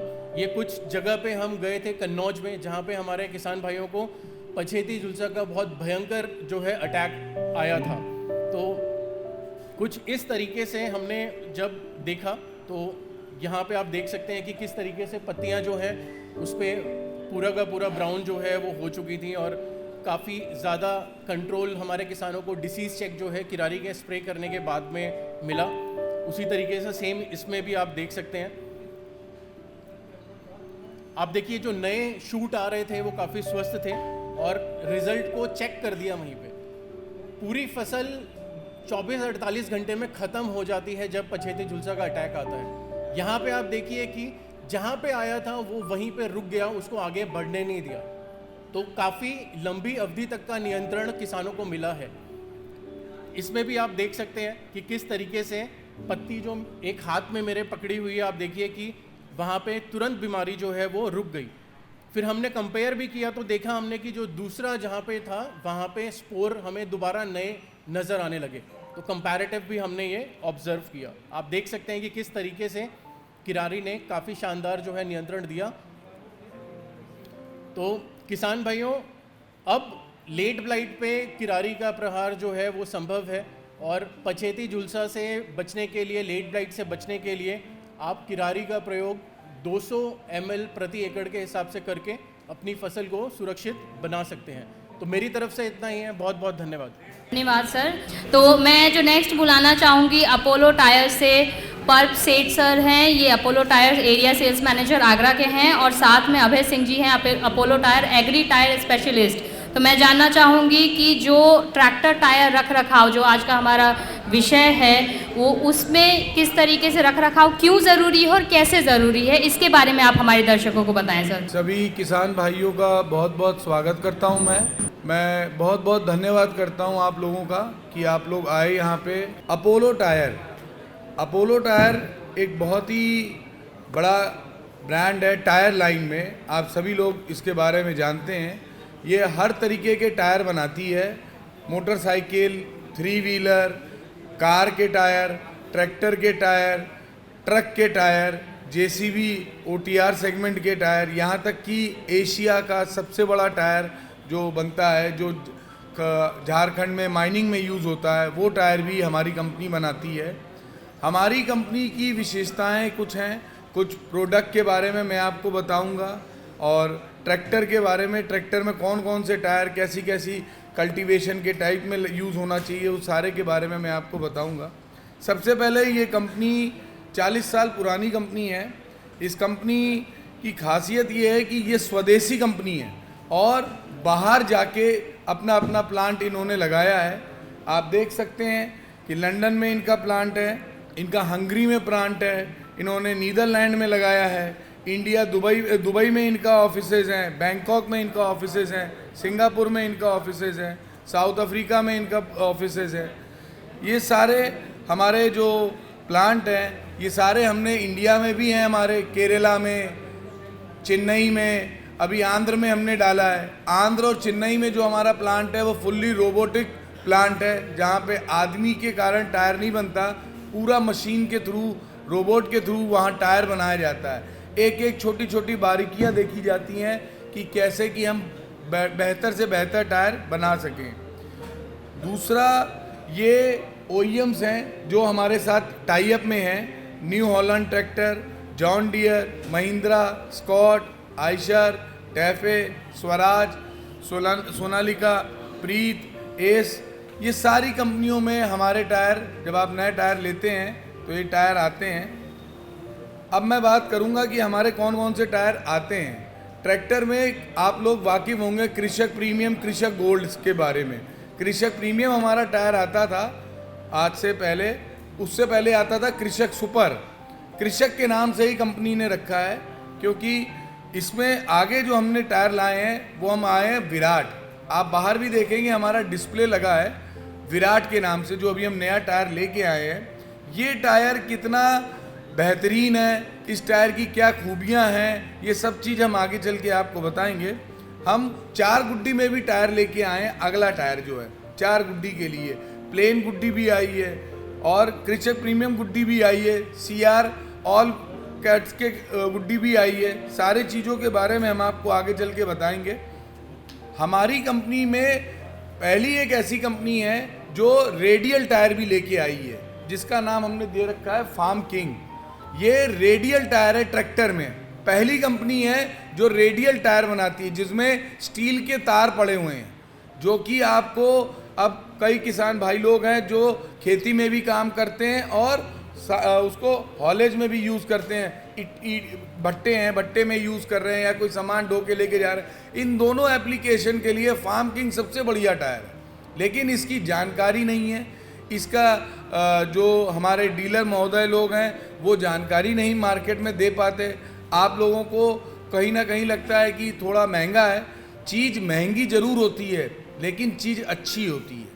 आज जो हम आपको बता रहे हैं वो सिर्फ इसलिए बता रहे हैं कि थोड़ा सा आपको इस चीज़ के लिए जानकारी मिल सके। रेडियल टायर में सादे धागे नहीं होते, वो स्टील का तार पड़ा होता है जो कि माइलेज आपको अधिक देता है, घंटे अधिकतर चलता है। पंजाब में मैं था अभी पिछले साल, तो पिछले साल पंजाब में फार्म किंग ये जो रेडियल टायर है ये सबसे ज़्यादा चला, सबसे ज़्यादा चला, खेती में भी और हॉलेज में भी। कहीं अनइवन वियर जो आता है, अल्टरनेट लग वियर जिसको हम बोलते हैं, कि एक गुड्डी दबाने की एक गुड्डी उठने की, ये जो शिकायत आती है ये शिकायत कहीं नहीं है।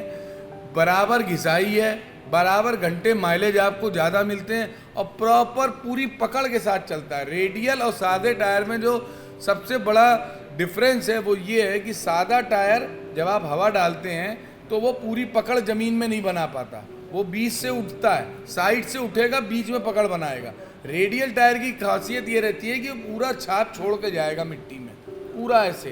तो जब वो पूरा छाप छोड़ेगा तो जो उसका एरिया है वो सारा का सारा रबड़ टायर की ग्रिप जो है वो पूरी ज़मीन में टच होगी, तो बराबर हर जगह से वो घिसेगा, तो माइलेज पूरा वो देगा। ये इसकी क्वालिटी होती है। इसके आगे टायर मैन्युफैक्चरिंग वारंटी, ये सबसे ज़रूरी है। हर आदमी कोई भी चीज़ खरीदने के पहले उसकी वारंटी जानने में विशेष ध्यान देता है कि इसकी वारंटी क्या है, हमें क्या फ़ायदा मिलेगा। तो सबसे बड़ी वारंटी जो आज ये कंपनी देने वाली है वो ये है कि 7 साल की मैन्युफैक्चरिंग वारंटी है। मैन्युफैक्चरिंग वारंटी मतलब टायर में कोई भी फूल जाए, साइड से फूल जाए, टेढ़ा हो जाए या अंदर से कोई नुक्स निकल आए, कंपनी की बनावट में कोई नुक्स आ जाए, तो 7 साल जब से टायर बना है उसमें नंबर पड़ा होता है, उससे 7 साल तक कोई भी नुक्स आ जाए, आपका मैन्युफैक्चरिंग नुक्स आ जाए, वो आपका कवर होगा। और साथ ही साथ कंपनी आपको अनकंडीशनल वारंटी भी देती है। अनकंडीशनल वारंटी का मतलब कि आपका टायर सर्विसेबल ना हो। सर्विसेबल का मतलब ध्यान से समझिएगा, कट लग गया, टायर नहीं चल रहा, कट बड़ा हो गया, टायर फट गया, आप तुरंत क्लेम करा सकते हैं। जितना घिसा है उसका पैसा दे के प्रो डेटा बेस पे आप उसको नया टायर ले सकते हैं। ये वारंटी किसी भी कंपनी में नहीं है, ये जो मैं दो आपको वारंटी बता रहा हूँ। तो ये सारी चीज़ें हैं। आगे प्रोडक्ट के बारे में हमारे इंजीनियर हैं मिस्टर अभय, वो आपको जानकारी देंगे। धन्यवाद। नमस्कार सर, और ये बहुत अच्छा माध्यम है कि आज मैं आप लोगों के बीच में जुड़ा हूँ, और बहुत सारी बातें होती है, बारीकियाँ होती है जो आप मार्केट में जब जाते हैं खरीदी करने के लिए तो वहाँ पे सिर्फ पैसे की बात होती है, उसकी क्वालिटी की बात हमें नहीं लगता कि कोई करते होंगे कि आप टायर में अलग क्या दे रहे हो। तो आज यहाँ पे जब मैं बाहर भी कुछ किसानों से बात कर रहा था तो उनका कहना था कि इसकी प्राइस क्या है। उन्होंने, किसी ने नहीं ये पूछा कि आप अलग क्या दे रहे हो, इसकी प्राइसिंग इतनी हाई क्यों रहती है। तो प्रोडक्ट के बारे में, जैसे आपको ये टोल फ्री नंबर के बारे में बता दूं मैं सबसे पहले, ये आपको जैसे कोई दिक्कत आती है, यदि आप अपोलो टायर यूज कर रहे हैं तो आपको कहीं भटकने की ज़रूरत नहीं है। ये टोल फ्री नंबर हमारा है, इस नंबर को आप नोट डाउन कर सकते हैं। आपको इस नंबर पे कॉल करके आप अपने प्रोडक्ट के बारे में, अपोलो टायर क्या प्रोडक्ट है, यूज करना है, जानकारी ले सकते हैं। साथ में कोई दिक्कत आता है तो इस नंबर पे आप कंप्लेन करके रजिस्टर्ड भी कर सकते हैं। हमारे इंजीनियर आपको नियर अबाउट जहाँ पे लोकेशन रहेगा, जहाँ से ट्रैक्टर आपने परचेज किया वहाँ पे आपको चेक कर लेंगे, या फिर आपने मार्केट से जो खरीदी की है वहाँ पे आपका चेक किया जाता है। तो टायर में सबसे ज़्यादा ज़रूरी महंगा, जैसे ट्रैक्टर की बात करें तो टायर में सबसे महंगा क्या चीज़ है सर? ट्रैक्टर में सबसे महंगा क्या है? टायर और डीजल। आज के डेट में इन्वेस्टमेंट कॉस्ट हमारा बढ़ता जा रहा है कि नहीं भैया? आज फर्टिलाइज़र है जो आज जितना आप यूज करते हैं, सर ने भी बहुत अच्छा आप लोगों को गाइड किया। जो उर्वरक आप यूज कर रहे हैं, अभी जनरल ट्रेंड क्या चलता है कि आज आपके खेत में एक बोरी यूज कर रहा है कोई, एक तो बाजू वाला भी 2 बोरी डाल देगा। सब लगता है कि हमारे जितनी खेत की मिट्टी है, उर्वरक क्षमता दोनों दूसरे की सेम ही होगी, लेकिन ऐसा नहीं है। मिट्टी की जांच प्रॉपर करवानी चाहिए। जो सर ने आपको एडवाइस किया कि जांच करवाइए, उसके हिसाब से आप अपने खेत में जो उर्वरक की कमी है उसको यूज कीजिए। दूसरा, मैं जैसे बात किया कि ट्रैक्टर, तो ट्रैक्टर में सबसे महंगा आपको है डीजल है, दूसरा टायर है। 2 ही सबसे महंगी चीज़ है कि नहीं? लेकिन टायर का ट्रैक्टर आपका प्रॉपर चले उसके लिए क्या करते हैं आप? टायर गाड़ी की मेंटेनेंस बराबर टाइम टू टाइम करवाते हैं। साथ में आप टायरों के मेंटेनेंस के लिए क्या करते हैं? जी बिल्कुल सही है, बाबूजी ने कहा कि एक बार टायर लग गया तो लग गया, अब जो पंचर होगा तो ही हवा चेक होगा। यही है ना भैया, सभी का यही ट्रेंड है।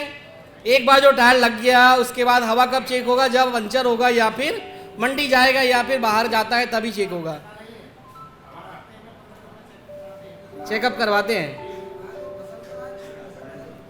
बिल्कुल सही है। तो बाबूजी ने जैसे कहा कि हम अपने ट्रैक्टर टायर का मेंटेनेंस के लिए टाइम टू टाइम चेंज करवाते हैं, तो मैं वही कहना चाह रहा हूँ, जो नहीं करवाते उनके लिए भी है कि टायरों का मेंटेनेंस सबसे बड़ा ज़रूरी चीज़ है। उसके अंदर का हवा, पूरे टायर में आप जो खेती करते हैं क्या होता है, टायर क्या करता है? ग्रिप बनाता है, पकड़ बनाती है। तो पकड़ बनाने के लिए उसको प्रॉपर ज़मीन में बैठना चाहिए।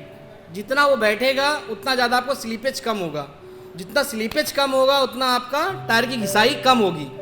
तो आज का सेशन भी इसलिए रखा गया है कि आपको मेंटेनेंस प्रैक्टिस के बारे में थोड़ा सा गाइड करें। तो घिसाई कैसे कम होगी, 2 हाथ भी घिसते हैं तो क्या होता है, गर्म होता है, हीट होता है। टायर भी जब अपना स्लीपेज करता है कंटिन्यू तो क्या होता है, गर्म होता है और हीट होता है और वहाँ से स्लीपेज करता है और आपका टायर की घिसाई बढ़ती है। तो स्लीपेज को अवॉइड करने के हमसे कहते हैं कि 15 से 20% तक यदि स्लीपेज आ रहा है तो वो एक्सेप्टेबल है, उतना आ सकता है।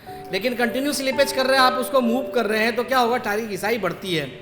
तो स्लीपेज अवॉइड करने के लिए क्या होना चाहिए कि आपकी पकड़ होनी चाहिए प्रॉपर। यदि हम जैसे अभी खड़े हैं तो पूरे पंजे पे खड़े हैं तो क्या होता है, हमारी ग्रिपिंग अच्छी होती है।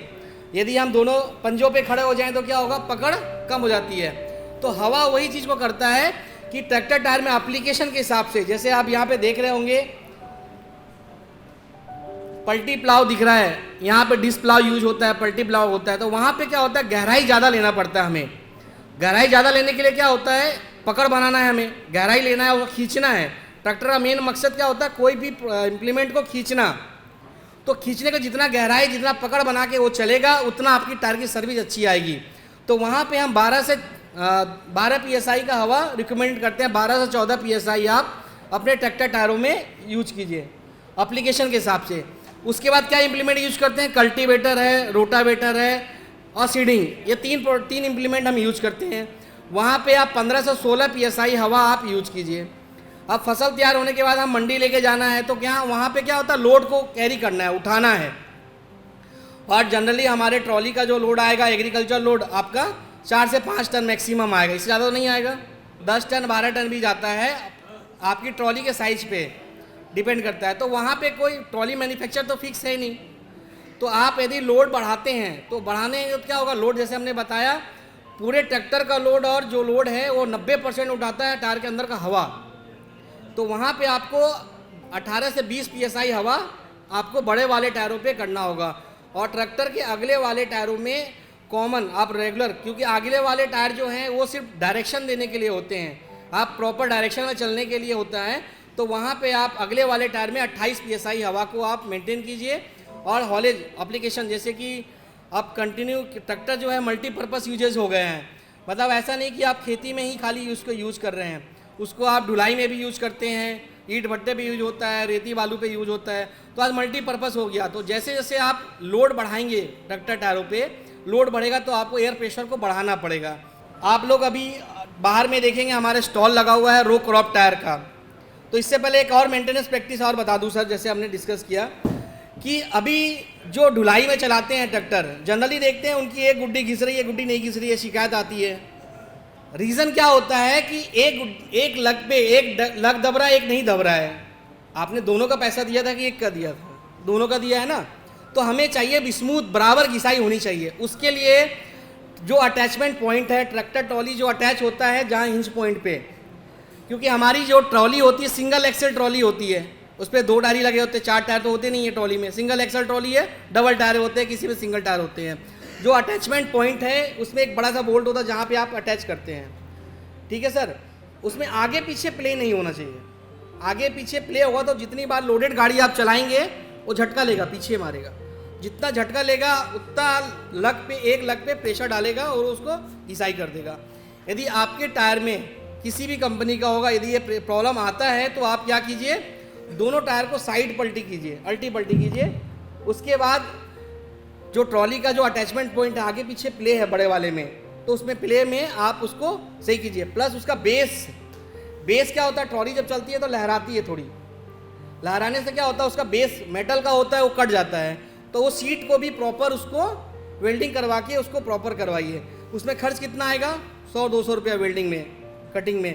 लेकिन आपका आज के डेट में महंगा टायर हो गया है, 40-50 हज़ार रुपये का टायर बच जाएगा। तो ये मेंटेनेंस प्रैक्टिस आप इसको अपनाइएगा तो आपको बेस्ट उसमें बेनिफिट मिलेगा। ये सबसे बड़ा सॉल्यूशन इसका यही है। आप यहाँ पे देख रहे होंगे रो क्रॉप टायर, आलू की खेती में आप जैसे क्यारियों में करते हैं। आज हम दवाई का छिड़काव या फिर मिट्टी को पलटने का काम करते हैं, कुपले बोलते हैं, या फिर मिट्टी पलटने के लिए कल्टीवेटर रो के बीच में करते हैं, जो मिट्टी को पलट के क्यारियों में चढ़ाने का काम करते हैं। तो वहाँ पे जनरली आप मैनुअली कर रहे हैं या फिर रो में चलाते हैं तो टायर जो अभी बड़े वाले टायर आते हैं चौड़े आते हैं। तो क्या होता है आपके क्यारी डैमेज होने का या प्लांट डैमेज होने का चांसेस रहता है। तो कंपनी ने ये FX 515 आज की ज़रूरत में हमने कहा आज हमारे पास में कोई बीमारी हो जाए तो हम क्या करते हैं, डॉक्टर के पास जाते हैं। तो हर कोई नहीं एक जैसे डॉक्टर के पास जाते हैं, स्पेशलिस्ट के पास जाते हैं। स्पेशलिस्ट मतलब आँख के कुछ अलग हैं, बोन के अलग हैं, है ना, किडनी के अलग हैं। तो उसी प्रकार टायर कंपनी ने आपकी ज़रूरत के हिसाब से प्रोडक्ट को डेवलप किया है कि आपको जो जैसी ज़रूरत है उसके हिसाब से प्रोडक्ट को यूज करें। तो ये हमारा FX 515 प्रोडक्ट आता है जो कियारियों के बीच में चल सकता है। इसकी चौड़ाई कम होती है और आपके जो बीच के कियारियों में बीच में मिट्टी पलटने का काम करेगा। प्लस 1 एकड़ की बात करें, यदि आप मैनुअली स्प्रे करते हैं 1 एकड़ में 1-1.25 घंटा लगता है करीब, है कि नहीं। लेकिन इस टायर के साथ में आप बूम स्प्रे लगा के यूज करेंगे तो क्या होगा, और मैनुअली करने से रिजल्ट भी आपको स्टार्टिंग में नहीं मिलता है, एंड में मिलता है। जब लास्ट में पहुंचते हैं तो आपको रिजल्ट मिलता है। रीज़न क्या होता है कि स्प्रे आप मैनुअली करें, कहीं ज़्यादा हाथ घुमा दिया, कहीं कम घुमाया। यदि आप इस तरह से स्प्रे करेंगे तो इक्वल टायर के ऊपर, पौधों के ऊपर में इक्वली डिस्ट्रीब्यूशन होगा। पेस्टिसाइड दवाई जो है छिड़काव करेंगे तो आपको इक्वली होगा और स्टार्टिंग से लेकर एंड तक आपको रिजल्ट मिलेगा। और इसका यूजेज कितना है, जितना आप दवाई छींटने में काम कर रहे हैं या फिर क्यारी बनाने के बीच में, तो ही समय ये यूज हो सकता है। ये पोटैटो के लिए स्पेशल बनाया है 11/2/28। साथ में हमारे नए 2 प्रोडक्ट लॉन्च हुए हैं, जैसे मैंने आपको FX 51 दिखाया जो पोटैटो खेती के लिए है।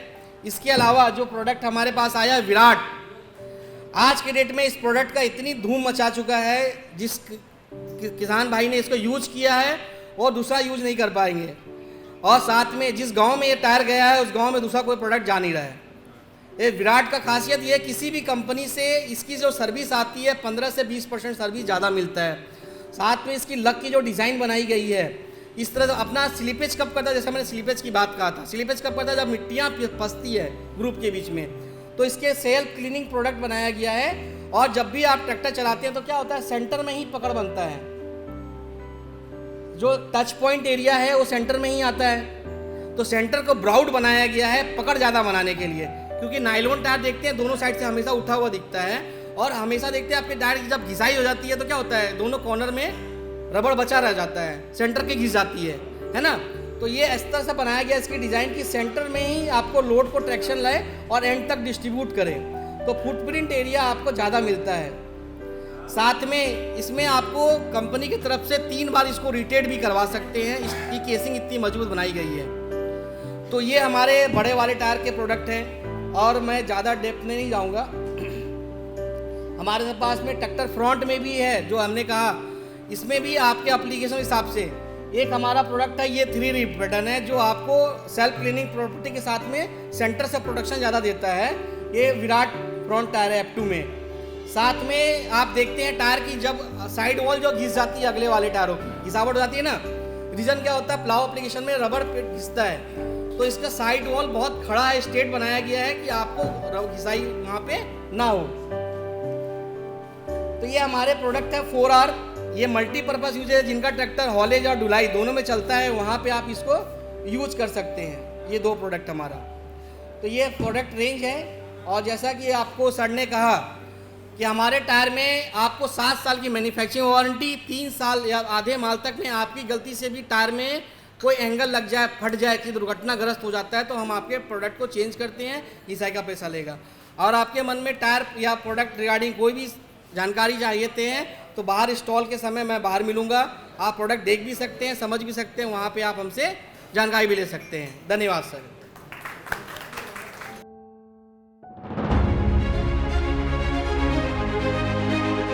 रो फार्मिंग की मॉडर्न तकनीक से किसान भाइयों को कम समय में मिल रही है बेहतर उपज। इसलिए बदलते जमाने और अपने किसान भाइयों की उन्नति और सहूलियत के लिए अपोलो टायर पेश करते हैं अपोलो FX 515। चाहे आलू हो या चना या सोयाबीन, हर किस्म के रो फार्मिंग के लिए खास बनाया गया है अपोलो FX 515।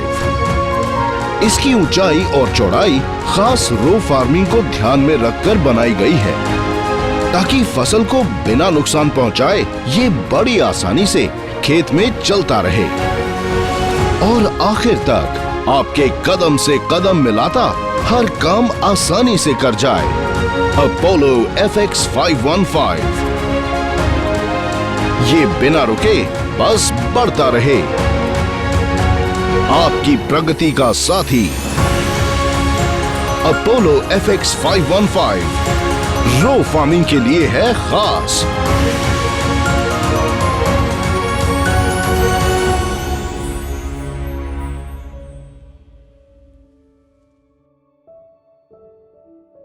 तो मैं अगला जो निवेदन करना चाहूँगी श्री कौशल कुमार नीरज सर है, उप निदेशक उद्यान विभाग आगरा मंडल।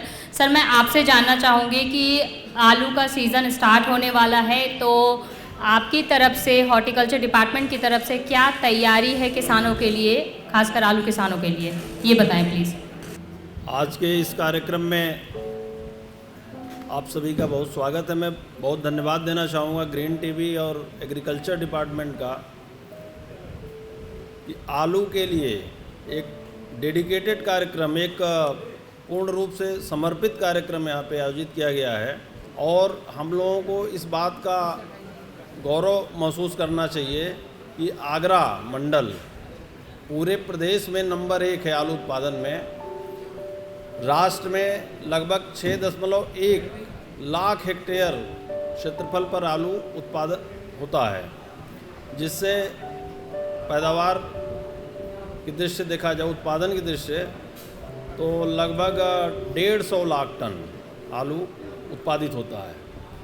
उसमें से आगरा मंडल का जो प्रदेश के उत्पादन में योगदान है वो 28% है। बहुत बड़ा क्षेत्र है, लगभग 1,67,000 क्षेत्रफल पर पूरे मंडल में आलू उत्पादन, आलू की खेती हो रही है। उसमें से आगरा जनपद नंबर 1 है। यहाँ पे लगभग 75,000 हेक्टेयर क्षेत्रफल पर आलू की खेती की जा रही है। वास्तव में अगर हम आलू की बात करके अधिक से अधिक किसानों को यहाँ पे कवर करने का प्रयास करने के लिए मैं जो आयोजक हैं उनको धन्यवाद देता हूँ। आलू के बारे में अगर हम बात करें तो मुख्य रूप से 4 बातों पे हमें, जैसे प्रोडक्शन, उत्पादन, आलू उत्पादन के बारे में भी चर्चा की गई संक्षेप में। इसके अलावा दूसरा एक महत्वपूर्ण पहलू स्टोरेज, क्योंकि आलू को हम सीधे बोरे में भर के खुले में नहीं रख सकते, स्टोरेज भी एक महत्वपूर्ण विषय है। तीसरा विषय है मार्केटिंग। आप यहाँ पैदा तो इतने क्षेत्र में कर रहे हैं, इतने ज़्यादा पैमाने पे कर रहे हैं, लेकिन आप यहीं के लोग नहीं खा सकते उसको। तो सरप्लस प्रोडक्शन जो होता है, जब आवश्यकता से अधिक उत्पादन करते हैं तो मार्केटिंग का इशू आ जाता है। मार्केटिंग भी एक विषय है। और चौथा विषय मैं कहूँगा कि जो पोस्ट हार्वेस्ट मैनेजमेंट या प्रोसेसिंग, उसके प्रोसेसिंग कैसे की जाए। जब ज़रूरत से ज़्यादा कोई चीज़ पैदा हो जाती है, उसको संरक्षित रखने के लिए हम उसको प्रोसेस करते हैं। तो मैं क्रमशः एक एक बात बहुत संक्षेप में, चूँकि समय ज़्यादा नहीं लूँगा, बहुत लोग हैं यहाँ पे। प्रोडक्शन के बारे में मैं 3-4 चीज़ों पे फोकस करूँगा। एक तो बीज प्रबंधन, सीड जो होता है एक बड़ा इशू रहता है। मैं चूँकि बीज, क्वालिटी बीज की बात करता हूँ, क्वालिटी बीज की बात, और हमें बीज जो है, जो खाने वाला बीज है, उससे बेहतर क्वालिटी का हमें बीज रखना चाहिए। 3-4 सालों में बदल देना चाहिए, क्योंकि उसकी गुणवत्ता धीरे धीरे खराब होती जाती है। तो 3-4 सालों पे नए बीज का प्रयास करना चाहिए। इसके अलावा न्यूट्रिएंट मैनेजमेंट जो अभी बहुत विस्तार से चर्चा हुई, मैं ज़्यादा फोकस नहीं करूँगा इस पर, क्योंकि ICL के प्रतिनिधि ने बताया। जो जैसे हमें अपने रोज़मर्रा का काम करने के लिए खाना पड़ता है, भोजन की आवश्यकता होती है, उसी पानी की भी आवश्यकता होती है, उसी प्रकार से फसलों को भी अपने जीवन चक्र का पूर्ण रूप से संपन्न करने के लिए जीवन चक्र को कुछ पोषक तत्वों की आवश्यकता होती है वृद्धि के लिए। और ये देखा गया है कि अगर वो पोषक तत्व नहीं है मृदा में, अगर नहीं दिया जा रहा है, तो उनकी बढ़वार पे विपरीत प्रभाव पड़ता है। इस प्रकार से फसल के उत्पादन पे विपरीत प्रभाव पड़ता है। तीसरी बात मैं वाटर मैनेजमेंट की करूँगा। पानी, जो जल प्रबंधन, अभी CDO साहब मैं सुन रहा था, बड़ा उन्होंने अच्छा फोकस किया कि ड्रिप और स्प्रिंकलर सिस्टम के माध्यम से अगर आप पानी देने का प्रयास, जैसे सिंचाई का कार्य करेंगे तो कम जल में अच्छा उत्पादन होगा, आपकी क्रॉप की गुणवत्ता भी अच्छी होगी और खरपतवार नियंत्रण की भी कोई समस्या नहीं रहेगी, आपको स्वतः खरपतवार नियंत्रित हो जाएगा। और जो क्वालिटी और साइज़ है उसका यूनिफॉर्म रहेगा, अच्छा चमक रहेगी। आपके जो हमने अनुभव से भी देखा, कई जगह मैं गया भी स्वयं, और 2 प्रकार का इसमें है। एक ड्रिप है जो उसकी बूंद बूंद मतलब जड़ों में जाता है पानी सीधे पाइप के माध्यम से, दूसरा है मिनी स्प्रिंकलर जो घूम करके ऐसे। दोनों तकनीकी अपने अपने लेवल पे हमने एनालाइज किया और हमारे पास फोटोग्राफ्स भी हैं, वीडियोस भी हैं। अच्छा रिजल्ट आया है, मैं कन्विंसिंगली कह सकता हूं कि बहुत अच्छा इसका रिजल्ट आया है और उसको अपनाने की आवश्यकता है। बड़े किसानों को 80% सब्सिडी है योजना अंतर्गत और जो छोटे किसान हैं उनको 90% सब्सिडी है।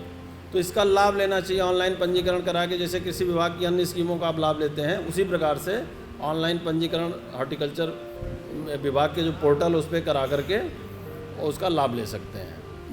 मैंने वाटर मैनेजमेंट की बताई, डिजीज़ और पेस्ट मैनेजमेंट, ये भी आप समय देखिए, रोग प्रतिरोधी प्रजातियों का प्रयोग करें। तमाम ऐसी प्रजातियां आज विकसित हो गई हैं कि जिनको कीट रोग का प्रभाव ज़्यादा नहीं होता है।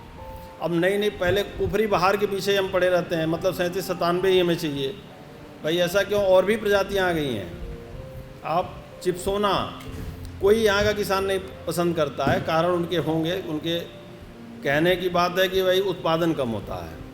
लेकिन हमें दूसरी तरफ भी देखना होगा कि अगर हमें प्रोसेसिंग में उसको डाल सकते हैं, और प्रोसेसिंग का जैसे अभी पेप्सिको का यहाँ पे प्लांट लगा हुआ मथुरा में, कोसी कला में, वो वैरायटी कहाँ से लाते? मध्य प्रदेश या गुजरात या पंजाब या दूर दूर से लाते हैं। हमारे किसान क्यों नहीं पैदा कर सकते ऐसी प्रजातियाँ?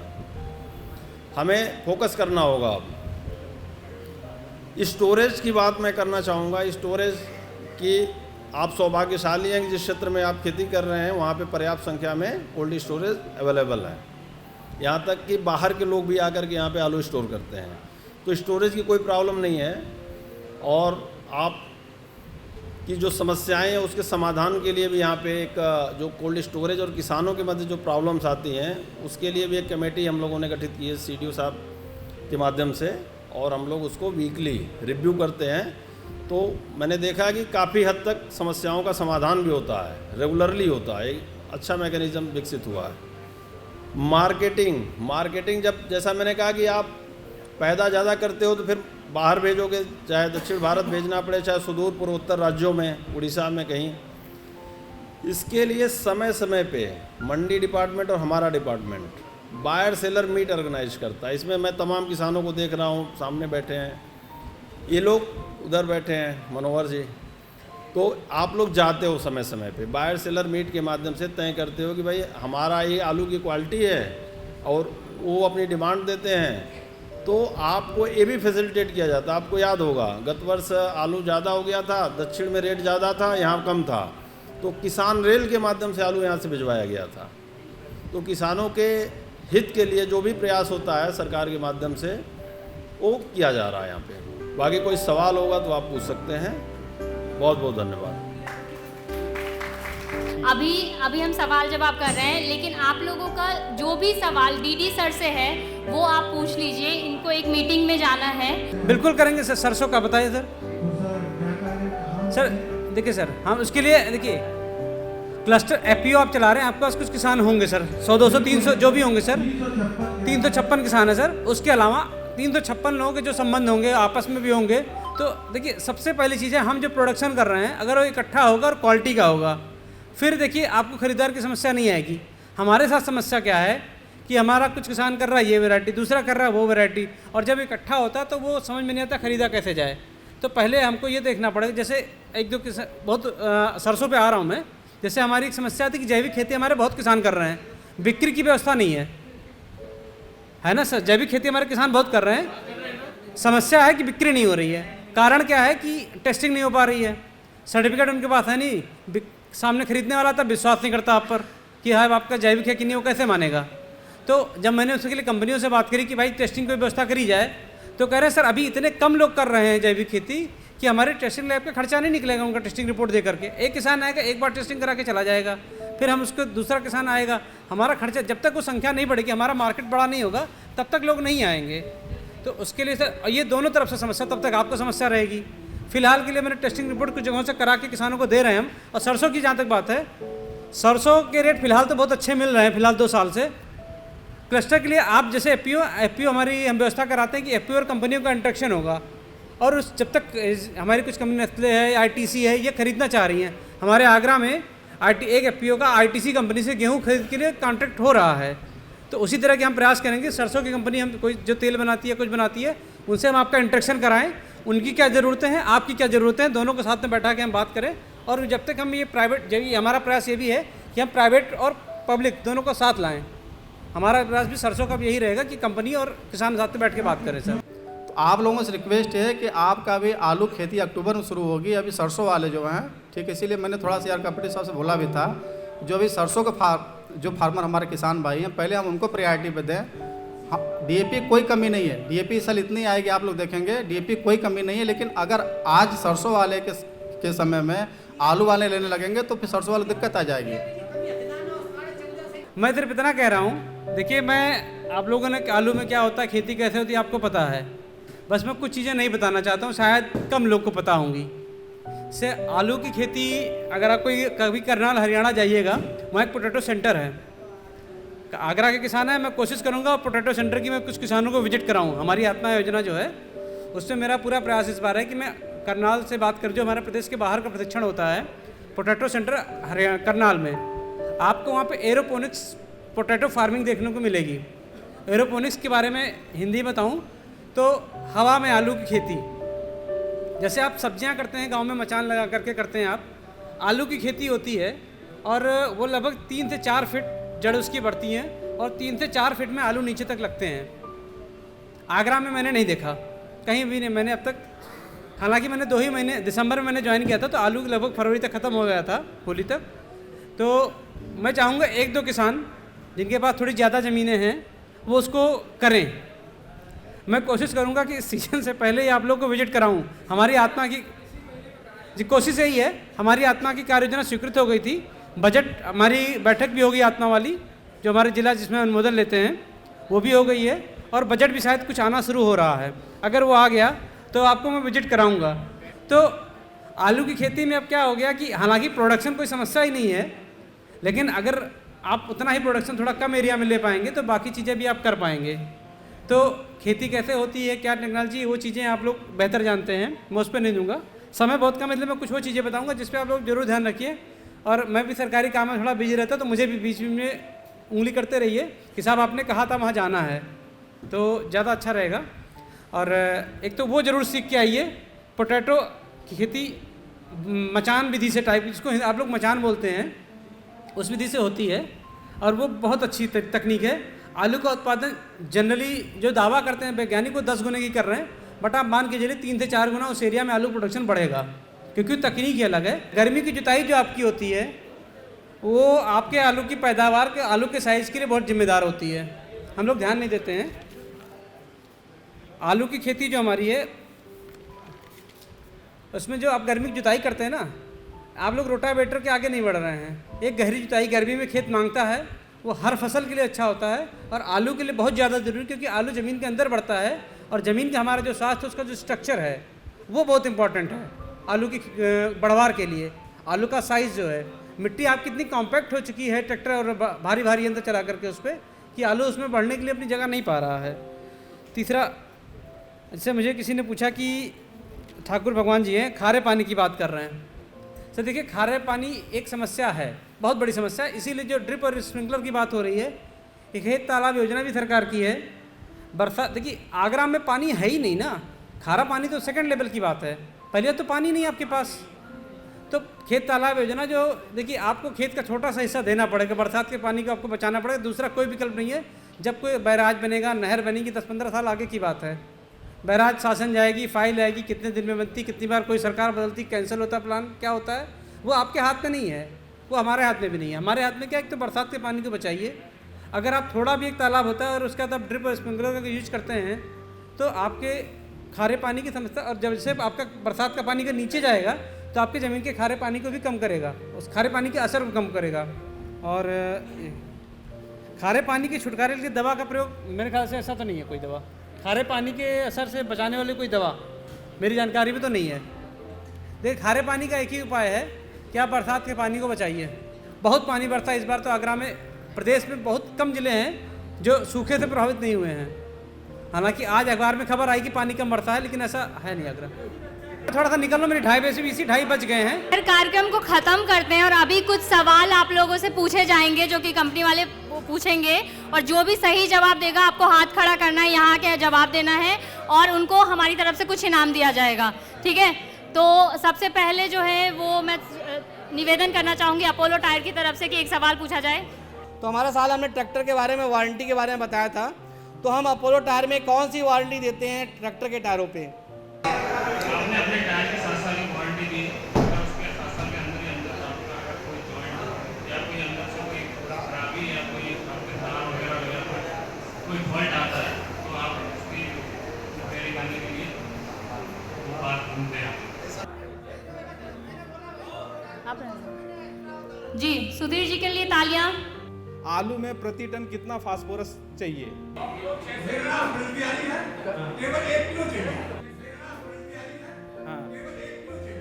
केवल 1 किलो चाहिए। Very good.